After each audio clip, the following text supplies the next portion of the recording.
An analysis of sex work. Section: The origin of prostitution and violence against prostitutes. By claiming that prostitution has existed in, quote, virtually every society, you intentionally mislead people into an idealist understanding of history that is both ahistorical and attempts to present prostitution as natural. As Marie Mies notes in Women the Last Colony, quote, no aggressor can maintain permanent control over those he has conquered and subordinated, unless the subordinated are made to accept this state of affairs as nature-imposed, or what amounts to the same as God-given. End quote. The first historical mention of prostitution was around 2400 BC in ancient Sumeria, a society whose mode of production was that of slavery and patriarchal property relations. The origin of prostituting women and children is linked directly to the regulation of women's sexuality, the practice of enslaving women, military conquest, and child debt slavery. Although mythical tales are told about, quote, sacred prostitutes, that assertion has been disproven by historians such as Gerda Lerner. As Lerner notes in The Origin of Prostitution in Ancient Mesopotamia, quote, slavery became an established institution. Slave owners rented out their female slaves as prostitutes, and some masters set up commercial brothels staffed by slaves. End quote. Similar to today, the ruling class of the time not only used women for sexual pleasure, but also displayed captive women as a sign of their wealth and power. Indeed, it was men's appropriation of women's sexual and reproductive capacities which laid the foundation for private property, class society, and the state to develop. Never before in history was prostitution as widespread as it is now under global capitalism.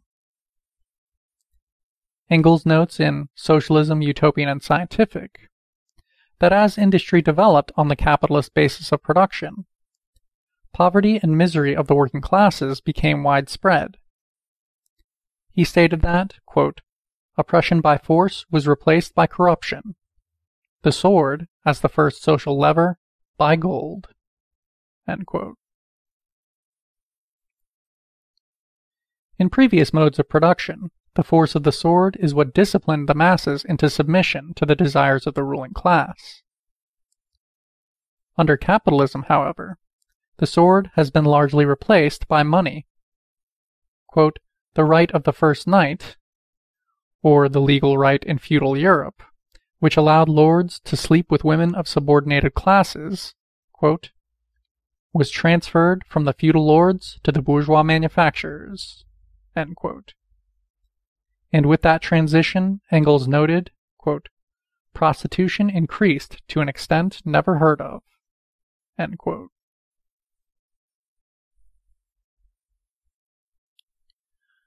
Understanding that prostitution has been passed down primarily as the right of the ruling class of the time, slave masters, feudal lords, and now the bourgeoisie, we can see that prostitution has always been the right of the ruling class to access subordinated bodies in whatever manner they please, for the purpose of their own self-gratification, whether that is a male orgasm or a compulsive maladapted coping mechanism dressed up as, quote, therapy.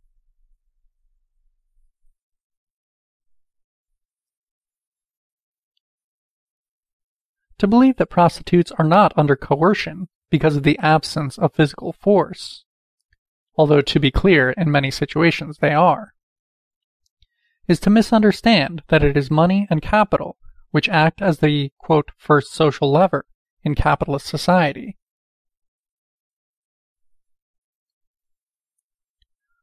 The right of the subordinated classes of men to buy access to women's bodies has been used historically to break class solidarity in order to maintain the dominant social relations of the time. This was true in feudal Europe and remains true today. when proletarian and petty bourgeois men get to buy women too. They develop a false consciousness and build solidarity with bourgeois men of their own gender, rather than aligning with women of their own class. And because the overthrow of capitalism is only possible by overthrowing the bourgeoisie, prostitution serves two great purposes. 1. Allows bourgeois men access to a reserve army of women for their pleasure. And 2. Prevents class consciousness, and thus helps stop the proletariat from organizing as a class. While there might have been some amount of sexual exchange in tribal communities prior to colonialism, it is imperative to understand that it cannot be understood as prostitution, which started in the slave-master mode of production and passed through feudal Europe where it overtook the world. It was settler colonialism that brought with it the capitalist markets that so rapidly proliferated wage slavery, prostitution, and the abysmal conditions for the proletariat and enslaved people. It was capitalism transported through settler colonialism that created the dire conditions which pressure women into the sex trade in the first place. It was settler colonialism that forced the capitalist system on native people, which, in its wake, killed and commodified everything.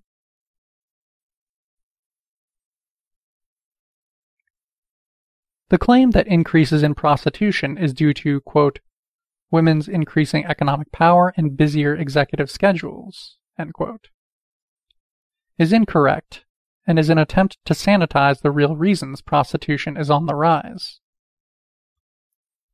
Throughout all of history, when economic conditions worsen, prostitution increases. I could provide examples thoroughly that would take up several pages, but let's zero in on one most relevant to socialists' history. Michael Perenni notes in Dirty Truths that when communism was overthrown and market reforms aimed at capitalist restoration were introduced, quote, Russia's health system was crumbling, the education system was deteriorating, cholera, diphtheria, and tuberculosis were spreading, as was poverty, hunger, and homelessness, and crime, corruption, and prostitution were flourishing, end quote.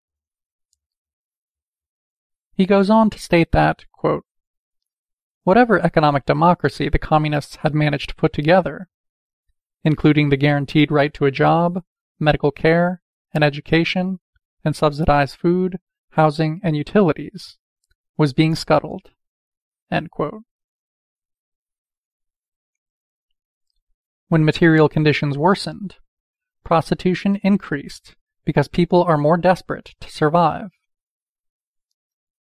And when real existing socialism was overthrown, trafficking and prostitution increased once again, reasserting the right of the ruling class to women's bodies.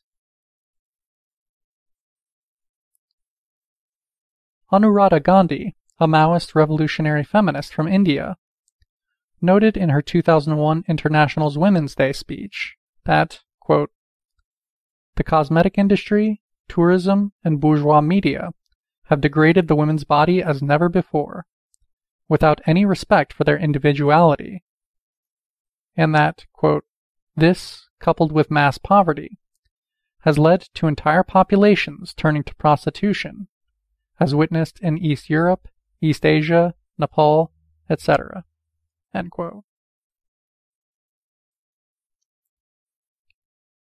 You state that, quote, the violence we all experience stems from the criminalization of not just the trade, but of LGBTQ folks, non-citizens, poor people, people of color, and other marginalized communities, end quote. Yet, from understanding the historical and material origins of prostitution, we see that violence is part and parcel of what is definitively a vestige of slavery, patriarchy, feudalism, and class war. Prostitution has never existed without violence, slavery, patriarchy, and class oppression. Of course, the police are a large source of violence against prostitutes. The police are the weaponized arm of the repressive state, But to lump all the violence prostitutes experience to criminalization is incorrect, and attempts to present a simple answer to a far more complex problem. Prostitutes experience violence primarily because the relationship between the prostitute and the client is necessarily antagonistic. The, quote, session between a prostitute and her buyer is always a power struggle between the man and the woman, the buyer and the bought. Any prostitute knows this intuitively. Clients want us to do more for less money. We want to do less for more money. This isn't dependent on the disposition of the client. The structural positions of the buyer and the bought necessitate these interests. While you can say this antagonism does exist in all labor under capitalism, the difference is that when the power struggle is enacted in such a tangible way during sex, a sex that most in the trade were coerced into by material conditions, sexual violence is a necessary component of the equation. Every interaction as a prostitute is to fight a battle on the terrain of our own body. The prostitute is fighting for her right to bodily autonomy, and the client is fighting for his entitlement to her body. These misconceptions are generated largely by the focus on the voices of the most privileged classes of women dabbling in, quote, sex work, and attempting to speak for the whole class. As philosopher J. Mufwad Paul states, beginning of long quote, thus, someone who owns property and has a secure job cannot actually experience what it means to be a sex worker, because her prime vocation is not one where she is forced to sell her body as an economic necessity. Sex labor in a context of class privilege is an activity, a game, where one's material reality produces a different set of options. You can always stop. You have a far greater margin of choice. Your clientele are more like dating options on Craigslist, but with reimbursement attached. And by and large, you are not a sex worker, because this is simply compensated dating. It is not the material institution of prostitution, defined by laborers who have no other choice but to sell their labor in this institution. You are not part of this institution's army of labor. You are not part of its reserve army of labor when you aren't working. End quote. Those who fit into the category of the former should be immediately deprived of their right to speak on behalf of the actually oppressed women in the sex trade. And those that fit into the latter category form the actual army of prostituted labor, and are there due to economic and social pressures, thus proving that coercion is the main driving force of the sex trade. End of section.